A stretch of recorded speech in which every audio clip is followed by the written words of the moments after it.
আচ্ছা আমার মনে হয় এখানে টিউবওয়েল নাকি সাবমার্সিবল পাম্প অনেক আগে এখানে কোথায়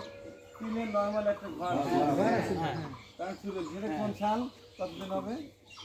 22 সাল 42 শেষের দিকে এবং 23 সালের প্রথম দিকে আছে আপনার আচ্ছা দেখি তো ব্যস্ত হয়ে গেছে এই পাড়াতে সব গরিব মানুষ পড়াই মানুষ তো এই চাঁদা তো আল্লাহ করার সুযোগ দিল তার এই বেড়াও দিয়ে পেটেছে নরসিংদী ওনার নাম হচ্ছে কাউসার আহমেদ সৌরভ তিনি মসজিদের জন্য এই 49,542 প্রায় 50,000 এই টাকাটা আমি সৌরভ ভাই আপনার দেয়া পুরো 50,000 টাকা এখন এই মাসিয়া কান্দি মসজিদে এই যে কাজের জন্য তাদের হাতে তুলে দিচ্ছি কর্তৃপক্ষকে শামসুল আলম সাহেব এই যে পুরো 50,000 টাকা বছর ভাইয়ের জন্য ছোট্ট করে একটা দোয়া করে দেন যেন